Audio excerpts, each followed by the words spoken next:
Hello बच्चों, कैसे हैं आप। आशा करती हूँ आप सब बच्चे अपने घर में सुरक्षित होंगे, खुश होंगे और मस्त होंगे। तो बच्चों, मैं आपकी टीचर सुमन शर्मा एक बार फिर से अपने चैनल पर आप सभी बच्चों का स्वागत करती हूँ और उम्मीद करती हूँ आप हर चैप्टर को ध्यान से सुनेंगे और समझेंगे। तो आज मैं कक्षा 6 के बच्चों के लिए अमोली हिंदी व्याकरण से पाठ 7 संज्ञा तथा संज्ञा के विकार समझाने जा रही हूँ। पहले टॉपिक लूंगी संज्ञा। पाठ शुरू करने से पहले बच्चों मैं कहना चाहूँगी कि जो बच्चे पहली बार इस लिंक के साथ जुड़े हैं, चैनल के साथ जुड़े हैं, प्लीज़ चैनल को लाइक करें और शेयर करें, ज़्यादा से ज़्यादा शेयर करें, सब्सक्राइब करें, सो हमें मोटिवेशन मिले और आपके पास समय समय पर आवश्यक जानकारियाँ आती रहें। धन्यवाद बच्चों। तो आज मैं शुरू करती हूँ पाठ 7 संज्ञा। अमोली हिंदी व्याकरण से बहुत ही अच्छा पाठ है संज्ञा तथा संज्ञा के विकार। चित्र में संज्ञा रघु। देखो इस फोटो में दादाजी मेरे छोटे भाई सुकेतु के साथ मुन्नार के चाय बागान में घूम रहे हैं। यहाँ पर बता रहे हैं कि कैसे क्या हो रहा है। रमैया, पिछली बार हम भी कोची के समुद्री तट पर घूमने गए थे।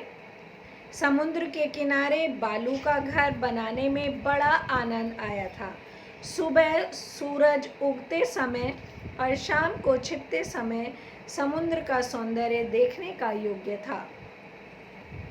बच्चों, आपने देखा कि ऊपर के वाक्यों में रंगीन पद किसी ना किसी नाम है। ये नाम शब्द ही संज्ञा कहलाते हैं। दुनिया में हर वस्तु का कुछ नाम होता है जिन्हें हम देख सकते हैं, छू सकते हैं, महसूस कर सकते हैं। ये संज्ञाएं हैं। अतः हम कह सकते हैं कि किसी व्यक्ति, वस्तु, स्थान या भाव के नाम का बोध कराने वाले शब्दों को संज्ञा कहते हैं। एक बार दोबारा से परिभाषा पे ध्यान दें। किसी व्यक्ति, वस्तु, स्थान या भाव के नाम का बोध कराने वाले शब्दों को संज्ञा कहते हैं।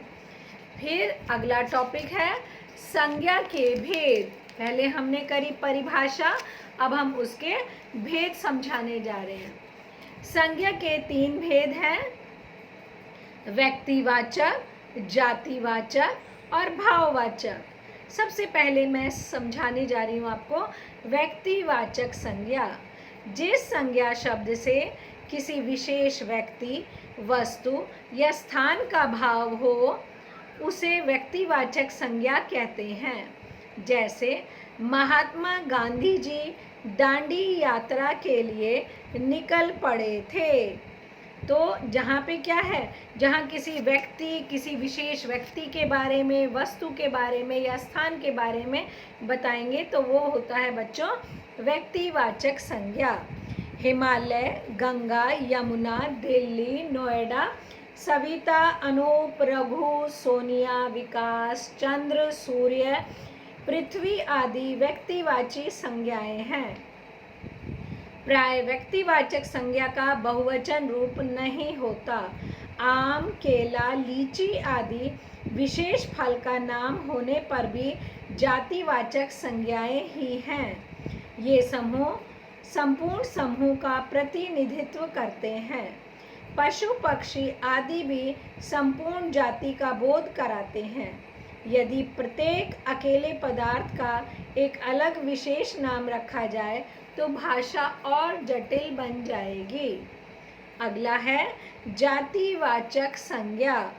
जिस संज्ञा शब्द से एक का नहीं अपितु संपूर्ण जाति का बोध हो उसे जातिवाचक संज्ञा कहते हैं। क्या होता है?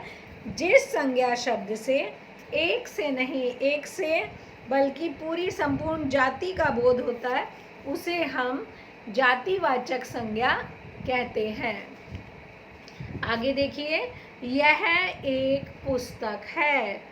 फूल खिला है। पुस्तक, उद्यान, फूल, नगर, गांव, बाजार, नदी, पर्वत आदि जातिवाचक संज्ञाएं हैं।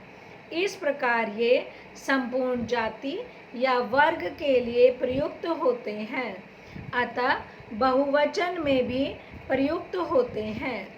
विशेष स्थिति या संदर्भ में इनका प्रयोग व्यक्तिवाचक संज्ञा के रूप में ही होता है।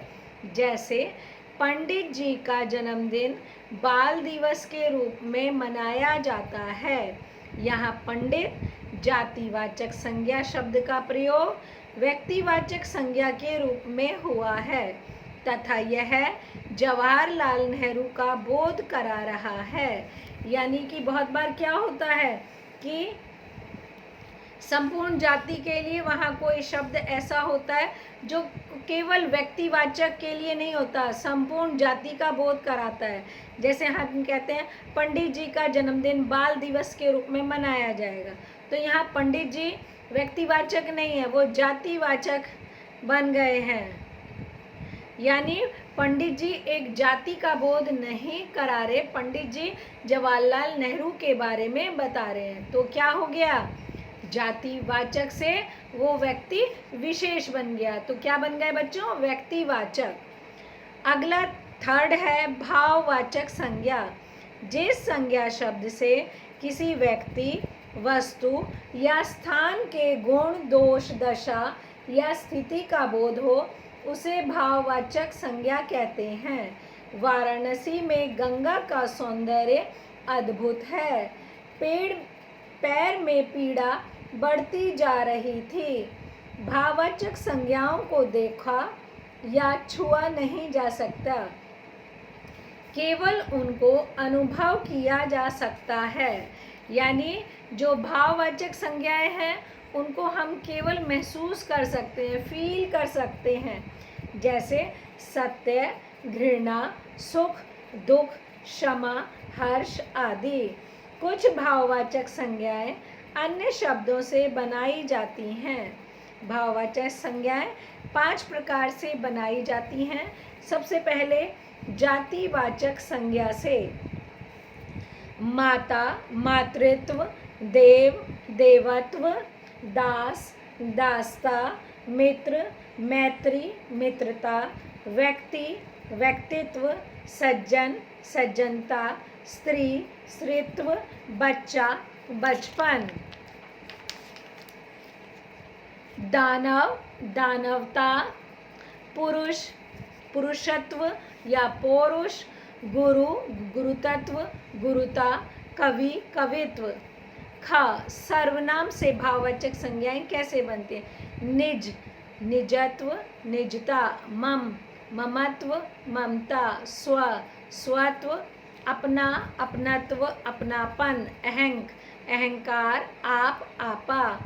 ग, विशेषण से मीठा, मिठास, प्यासा, प्यास, खट्टा, खटास, ऊंचा, ऊंचाई, भला, भलाई, सुंदर, सौंदर्य या सुंदरता।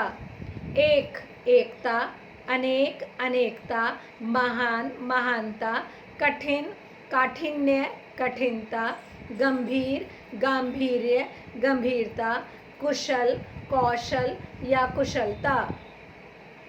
घ, क्रिया से लिखना, लिखाई, पढ़ना, पढ़ाई, चढ़ना, चढ़ाई, बचना, बचाओ, फैलना, फैलाओ, बहना, बहाव। सोचना, सोच, जीतना, जीत, दौड़ना, दौड़, हारना, हार, चमकना, चमक, हंसना, हंसी। मुस्कुराना, मुस्कुराहट, मिलाना, मिलावट, गिराना, गिरावट, रोकना, रुकावट, चलना, चाल, बुनना, बुनावट। अण है अव्यय से समीप, सामीप्य, निकट, निकटता, दूर, दूरी, मना, मनाही, ऊपर, ऊपरी, धिक, धिक्कार। कुछ विद्वान इसके अतिरिक्त संज्ञा के दो भेद और मानते हैं, समुदायवाचक और द्रव्यवाचक। समुदायवाचक, जिस संज्ञा शब्द से किसी समूह का बोध होता है उसे समुदायवाचक संज्ञा कहते हैं, जैसे परिवार, भीड़ आदि। ठीक है बच्चों, जिससे पूरे समुदाय का पता चलता है उसे समुदायवाचक कहते हैं। जहाँ पर किसी समूह का, बहुत सारी भीड़ का। अगला पार्ट है द्रव्यवाचक, जिस संज्ञा शब्द से किसी पदार्थ का बोध होता है उसे द्रव्यवाचक संज्ञा कहते हैं, जैसे सोना, चांदी, लोहा, तांबा आदि। विशेष भाववाचक संज्ञा का प्रयोग जब बहुवचन में होता है तब वह जातिवाचक संज्ञा बन जाती है। यानी भाववाचक संज्ञा का प्रयोग जब बहुवचन के रूप में लेते हैं तो वो जातिवाचक संज्ञा बन जाती है, जैसे उनकी अच्छाइयों ने मुझे उनका गुलाम बना दिया। तो यहाँ पे अच्छाइयाँ क्या हो गई? जातिवाचक। राघव में कुछ तो अच्छाई होगी, अच्छाई यहाँ पर भाववाचक। एक बार फिर से इस पाठ के मुख्य बिंदुओं को दोहराते हैं। किसी व्यक्ति, वस्तु, स्थान या भाव के नाम को संज्ञा कहते हैं। संज्ञा के तीन भेद होते हैं, व्यक्तिवाचक, जातिवाचक, भाववाचक। जिस संज्ञा शब्द से किसी विशेष व्यक्ति, वस्तु या स्थान का बोध हो उसे व्यक्तिवाचक संज्ञा कहते हैं। अगला बिंदु, जिस संज्ञा शब्द से संपूर्ण जाति का बोध हो उसे जातिवाचक संज्ञा कहते हैं। अगला, जिस संज्ञा शब्द से किसी व्यक्ति, वस्तु या स्थान के गुण, दोष, दशा या स्थिति का बोध हो उसे भाववाचक संज्ञा कहते हैं। कुछ विद्वानों ने संज्ञा के दो अन्य भेद भी माने हैं, समुदायवाचक और द्रव्यवाचक। आई होप बच्चों संज्ञा पाठ आपको बहुत अच्छे से समझ में आ गया होगा। अगला जो हमारा टॉपिक जो मैं आपको कराऊंगी वो होगा संज्ञा के विकार लिंग। आई होप आप इसे ध्यान से सुनेंगे, समझेंगे और इसे जल्दी से याद करेंगे। ओके बच्चों, बाय, टेक केयर।